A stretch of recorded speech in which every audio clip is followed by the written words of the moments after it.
My ancestors come from the Caribbean, and there were slaves in the so Caribbean, and we didn't qualify for the American reparations. Well, here's the challenge. There are so many difficulties with trying to enact reparations, in part because the question is who gets them.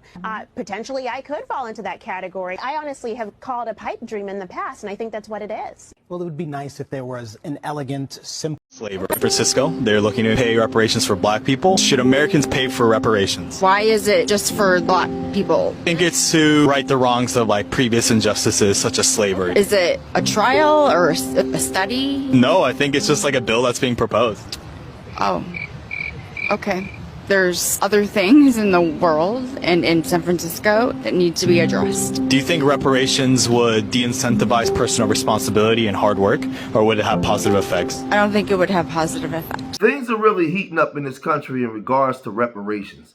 Black Americans since the 1800s have been fighting for reparations. It's been going on for a long time. Ever since Special Order 15 in 1865, when we were supposed to get 300,000 acres of land stretching from South Carolina down to Florida was supposed to be given to us. It was given to us.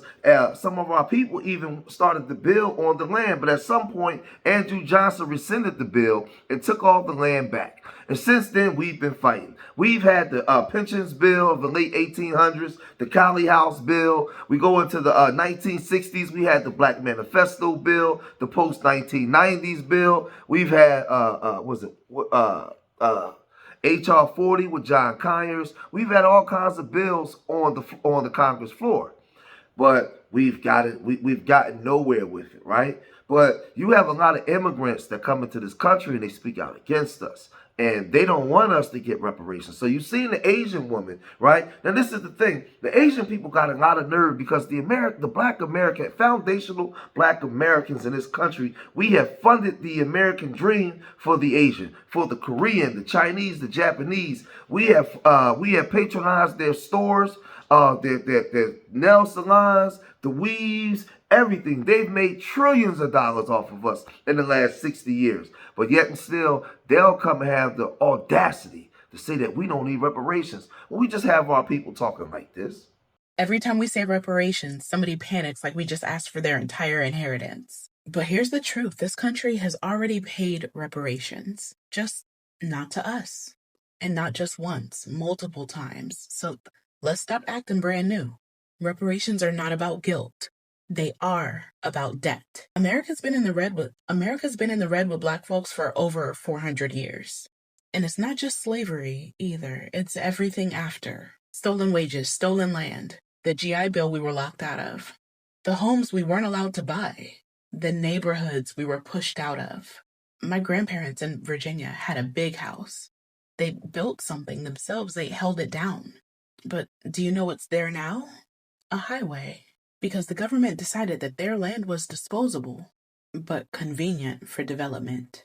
And we're just one black family amongst many more. Reparations is not some favor. It's the bare minimum for a country who made black struggle policy. Now, we had all kinds of bills that's been presented. We had the congressional apologies. That was 2008 to 2009. Then we had the California Task Force from 2020 to 2023. And we know that that was sabotaged. We know that that was sabotaged by Governor Newsom and the black clergy and all these different groups because they don't want black people to get anything because some of the biggest sellouts is these elite blacks, right? And these are issues, but you still have these immigrants that's cosplaying, that's us, going into getting elected and becoming elected officials and speaking out against us. But let's first look at what happened in California. After years of fact-finding and public hearings, tonight the California Reparations Task Force has unveiled its final report to the state legislature. It includes dozens of recommended policies to address the harms of slavery and racism. Thanks for staying with us at 5:30. I'm Marley Ginter. And I'm Curtis Ming. CBS 13 Shante Passmore is getting answers on what's in this report and how likely the legislature is to approve it. The million-dollar question, what will happen next? There have been countless meetings and hearings. And now that the task force has submitted its 1,200-page report, do lawmakers have the appetite to tackle reparations? We want justice. We want justice. A historic day in California. If any state could do it, it would be California. 2 years in the making. Gavin Newsom, you want my support. I know you do.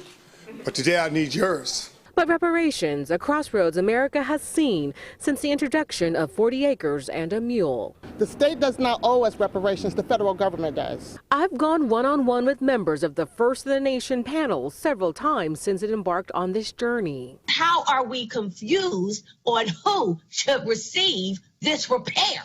The first year, the group studied the lingering effects of slavery in the U.S. Despite California being a free state, history reveals it enforced fugitive slave laws while implementing discriminatory legislation. The second year focused on how do you calculate the harms done to African Americans. The findings looked at issues like mass incarceration, education, and housing. Some had hoped the governor would be at the last public meeting. I'd be disingenuous if I didn't share my dissatisfaction with our commander-in-chief of this great state up out of wildland fire, is my understanding, and not here at such a monumental period in history. However, the report goes to lawmakers next, not the governor. Now the public watches to see what they will do with this 1,200-page report of recommendations. We know a lot of folks over there across the street don't want to support reparations. We've seen it too many times. Just last year, the state Senate failed to vote against removing involuntary servitude, believing it would cost taxpayers billions of money to pay prisoners. While this occasion has been monumental, even the task force says this cannot be aspirational. It has to be a reality. So what could reparations look like? Well, it could be a check or perhaps even free college tuition or free health care.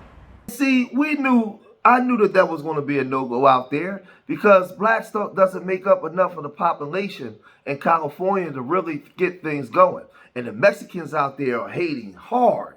They are not going for it. The Mexicans were saying that they was going to come out in March. They was going to come out against us, right? Now, there's a delineation amongst us, right, saying we want to separate.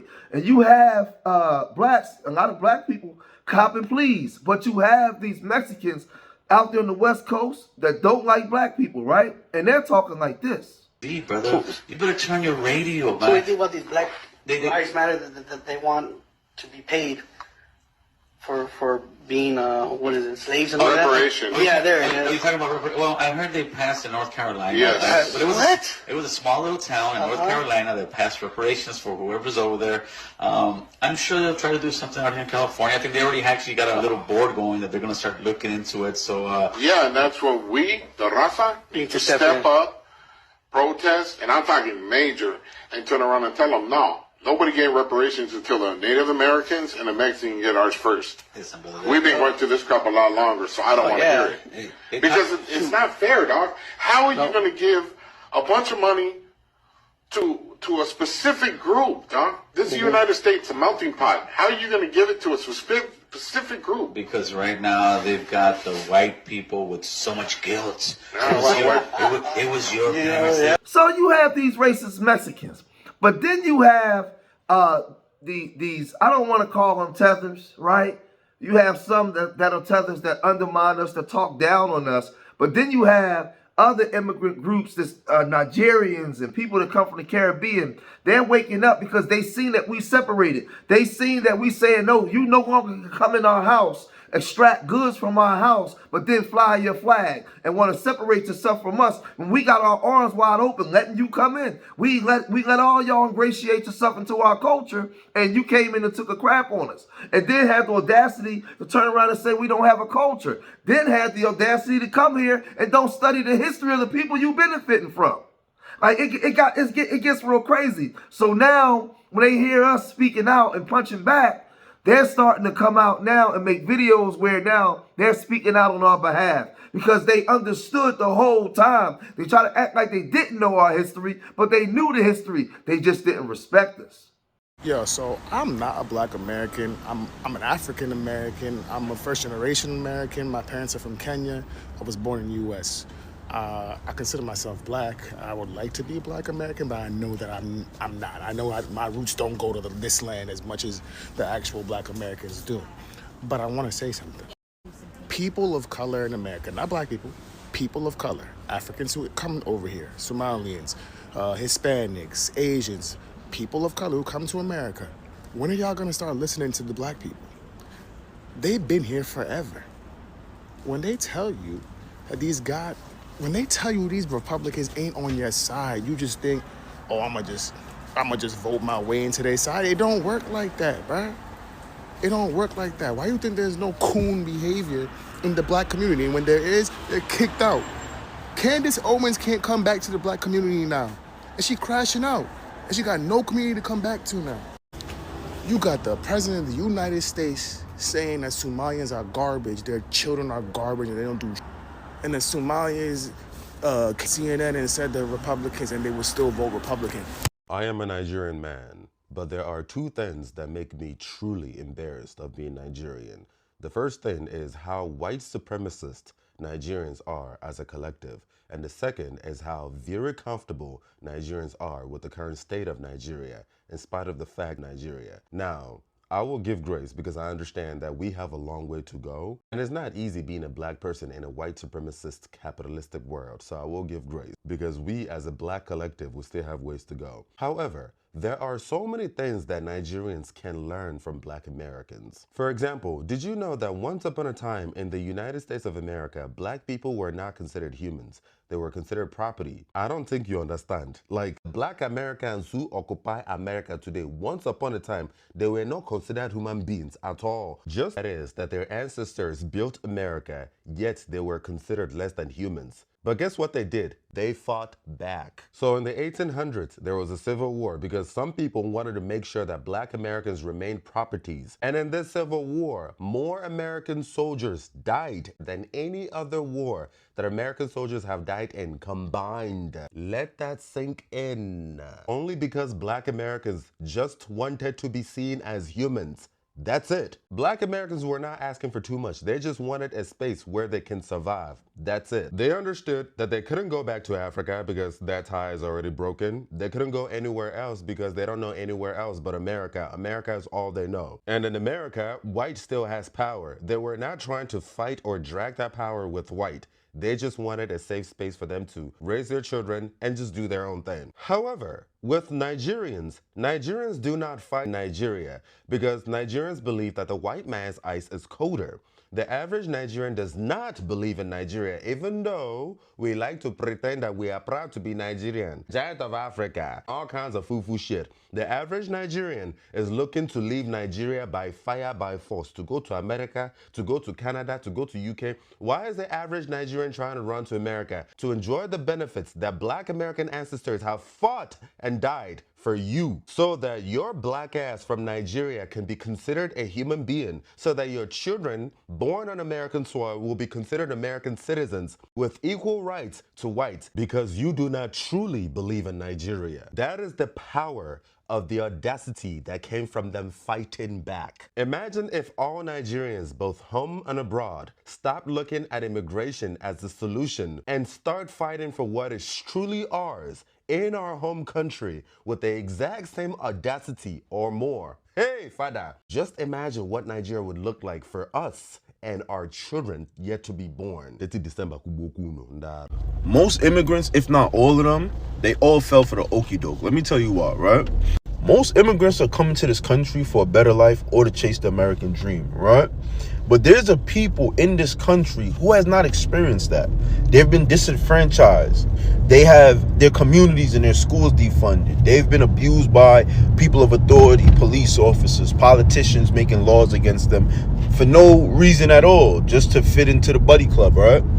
So if you're an immigrant coming to chase a better life, and you come to this country, and mind you, it's a benefit, it's a win-win situation, because you're going to be able to go to school when you come to this country. You're going to be able to send your children to school. You're going to be able to open businesses and possibly build some kind of wealth you would have never experienced in your home country, right? If you speak to an African American, they're going to tell you something negative. They might get in the way of what the government has planned for you. So the government has been destroying their image to all immigrants, because no matter what, Haitian immigrant, Caribbean immigrant, whatever it may be, Chinese immigrant, Russian immigrant, everyone has been told the same story by who I don't know. The black people, they're lazy, they're violent, they're this and that. When the black people don't even have the ability to tell their own stories because their image is owned by the media. The media puts them as gang members and drug lords and all kind of things. So they're at the behest of whatever the media says that they are as well. So immigrants come here adopting this mindset that the African Americans are lazy, worthless, and violent. And it's funny because like the white immigrants can't tell the difference between a Caribbean and an African American. So in all reality, they're just against black people, period. And then the Caribbeans is just against the African Americans. And it's funny, I remember when I was growing up, I went to school, junior high school in a white neighborhood, right? All of my Chinese friends used to always tell me, hey, my parents found out we walk home together or whatever the case is. You know, I'd be in a lot of trouble. If my parents found out that you were smarter than me, I'd be in a lot of trouble. And I'm like, I remember I used to ask them, like, mind you, this is a white neighborhood. Their parents and them live in this white neighborhood. I used to ask them, do your parents work in a black neighborhood? Do they work with black people? These are first generation Chinese people.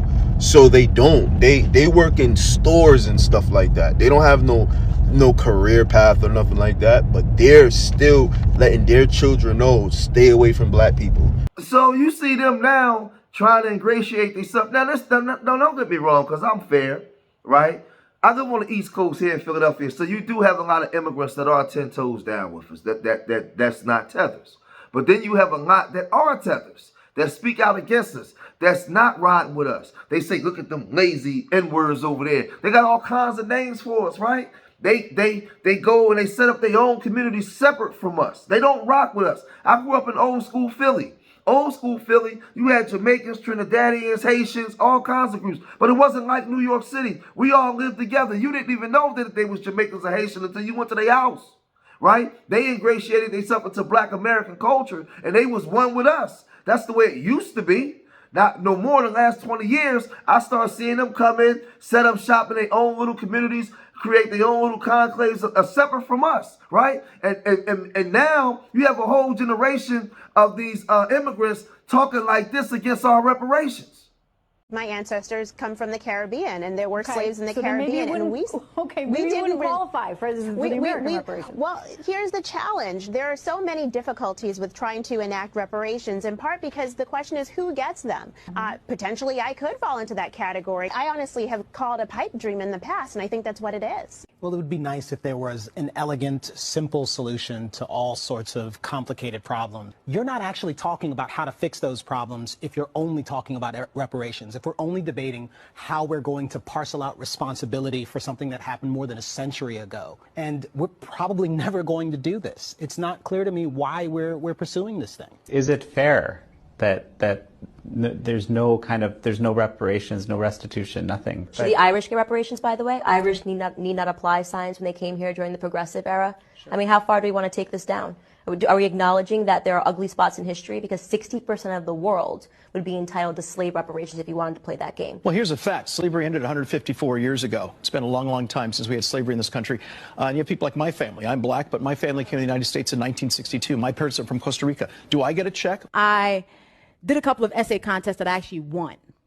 And I won like NAACP AXO award for this essay and something else. I can't remember another, like I ended up winning money.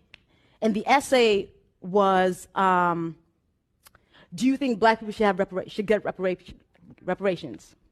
And I was like, no, you didn't work for it. Why are you so against reparations? Valerie, it's a matter of a waste of time. We've got so much to do. And yet you have people who invest so much energy and attention on what I consider to be a dead-end idea, a dead-end movement. If we were to pay reparations today, we would only divide the country further. We would insult many black Americans by putting a price on the suffering of their ancestors. And then it gets crazy because you have these Pan-Africans, right, that talk this Pan-African stuff but don't practice Pan-Africanism. They're talking about we need to have a global reparations where we need to all be together and have one global reparations claim. Now, how the heck are you going to do that? When you got global tribalism everywhere, these groups are not together, right? I think the black American is more together than any other group. These groups got their own little tribe, but then the tribe across the street don't like each other. The tribe around the corner don't like neither one of the other tribes, right? It's more separation in Africa and in the Caribbean amongst these groups than any damn where. So how are we going to unify with them to make a reparations claim. When you have different countries that people are making a reparations claim to, right? It don't make sense. So you got this woman that has immigrant backgrounds talking this Pan-African stuff, talking this. Reparations in this curriculum, because it would pretty much dissipate the angerment when it comes to why we need to be sharing reparations amongst Black Americans, Caribbean Americans, because we are a part of a shared piece of history. If you understand the economic trade and where the money lies, the Wall Street market was selling Caribbeans from New York and sending them back to the Caribbean. If we understand that the sugar to rum production was taking the sugar cane from the Caribbeans, shipping it to New York, distilling it into rum, and shipping it back to the Caribbean. If we understand the contributions of Caribbean Americans, there would be no hip-hop, there will be no Malcolm X, and there would be no Marcus Garvey. So we are one people, and that means here in New York, we had to consider reparations for the uniqueness of our history. Please include the history as a part of the curriculum so that we as a people can be less angry with ourselves and love ourselves better. Thank you. So let me say this to the FBA family. We have no allies for this one reason. What's being shown here in this video that I just did today is whatever we vote for, the immigrants, even if they are our friends or want to ally with us, they have to vote against us because their lifestyle is predicated on our dysfunction. And this is why they're going haywire when they see us trying to separate ourselves. Because as long as we was dysfunctional with our doors wide open, they could come in and benefit because they understood that the W man wasn't rocking with them like that. He was only rocking with them based off of our dysfunction. So now when we wake up and say, hey, we need a separation. They are the African Americans. We're foundational Black Americans. And what's on the federal books that's supposed to be for us, it's supposed to be for us. It has nothing to do with them. When they come here, they gotta work out things with you guys, right? But they can't come here, fly their flags in our living room, and then try to cosplay as us. We ain't going for it. So whatever you vote for and fight for, they fight against. Because it's diametrically opposed to their growth and development in this country. That's not why they let them come here, right? So we have to understand that we have no friends. When you deal with Pan-Africanism, I need you guys to understand. I'm going to do a live stream on this week. What has Pan-Africanism done for the city of Baltimore, the city of Philadelphia, the city of Detroit, Chicago, Milwaukee, Miami, Houston, Dallas, Fort Worth, and Los Angeles, Denver? I can go on and on. Atlanta, right? Charlotte, North Carolina, Boston. What has Pan-Africanism done for these cities with these populations of Black people? Tell me.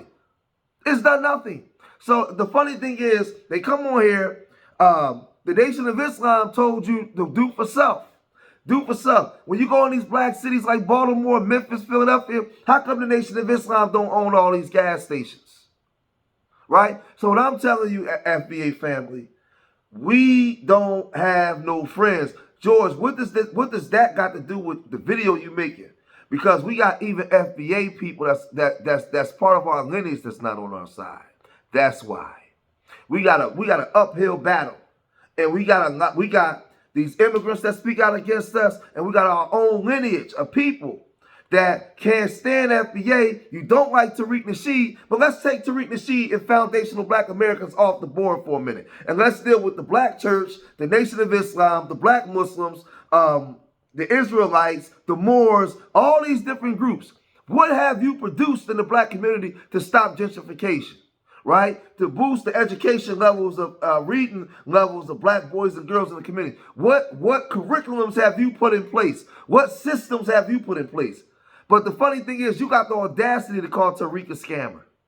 The original scammers is you. Some of our foundational lineage, some of our FBA lineage, and these damn immigrants. We have no friends and no allies, man. Because it was some FBAs also that knocked down a lot of our reparations clauses. Because us getting ourselves together means that the system don't need them no more to be the gatekeepers. So we gotta wake up, man. We gotta wake up.